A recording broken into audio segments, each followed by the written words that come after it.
Okay, we've all been there, right? You're enjoying a milkshake or a slushie on a hot day, you get a little too ambitious, take a huge gulp, and then it hits. Bam! That sudden, sharp, ice pick right to the forehead kind of pain.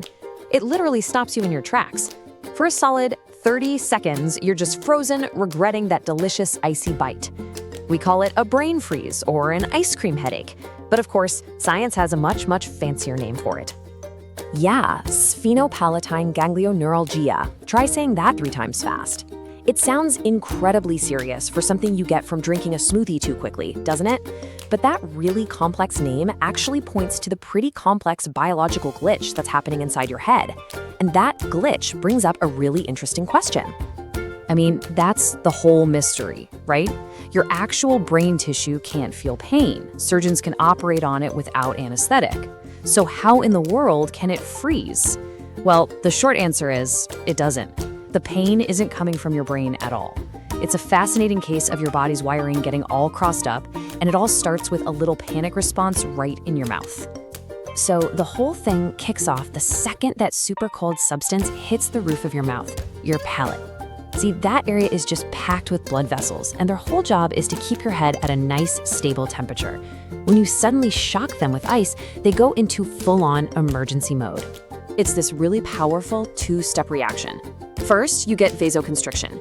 Basically, the blood vessels slam shut to try and conserve heat and protect your brain. But almost right away, your body realizes it might have overreacted. So it triggers step 2, vasodilation. The vessels just as quickly expand to rush a flood of warm blood to the area. And it's that super sudden expansion that trips an alarm bell, but the signal gets sent to the wrong department. Okay, so your blood vessels are freaking out, and the pain receptors nearby totally pick up on this sudden dramatic change. They fire off a warning signal. The problem isn't the signal itself, it's about where that signal goes and how your brain decides to interpret it. And the nerve responsible for this mix-up is a major player in all your facial sensations.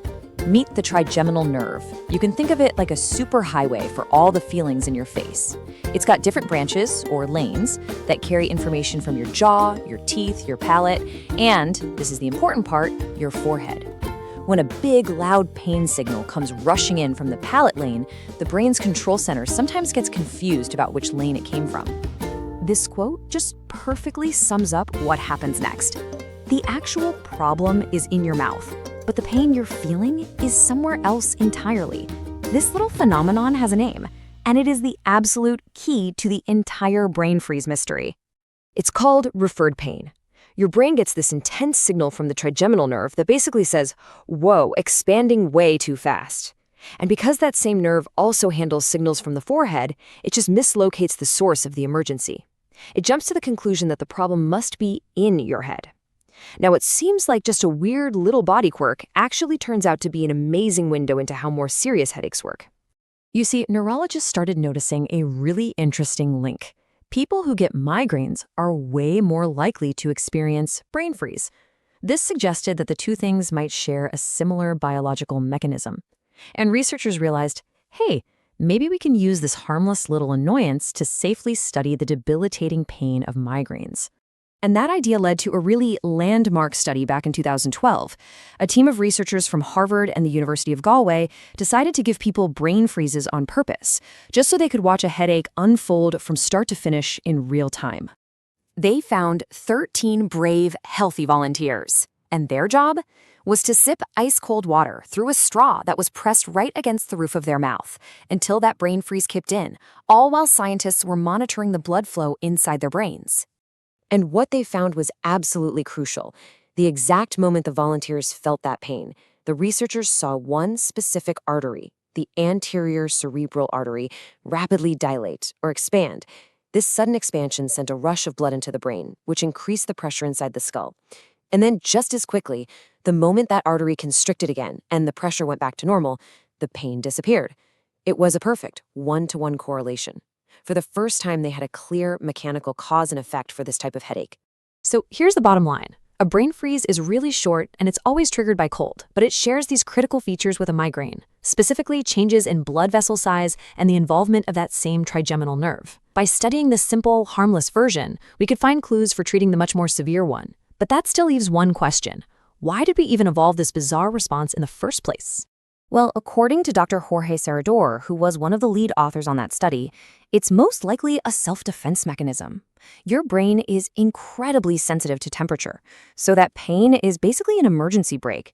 It forces you to stop eating or drinking something that's dangerously cold before you can actually lower your brain's core temperature. That sudden rush of warm blood is your body's way of protecting its most important organ. So, now that we understand the science behind it, we can actually use it to our advantage. The goal is really simple. You just need to convince those panicked blood vessels that the emergency is over and they can stand down. And luckily, you can do that in just a few seconds.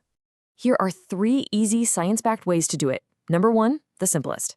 Press your tongue flat against the roof of your mouth. Your tongue is like a big, warm radiator, and that direct contact transfers heat and tells the blood vessels to, well, chill out. Second, sipping a room temperature drink does the exact same thing, just even faster. And third, if you're outside, just cup your hands over your mouth and nose and breathe quickly. You'll create a little pocket of warm, humid air that heats up your palate. All 3 work by reversing that initial cold shock. So sphenopalatine ganglioneuralgia, it's not just a funny word for a moment of pain. It is a perfect example of a little biological glitch, a communication error in our nervous system that actually reveals these deeper truths about how our bodies work and how they protect themselves.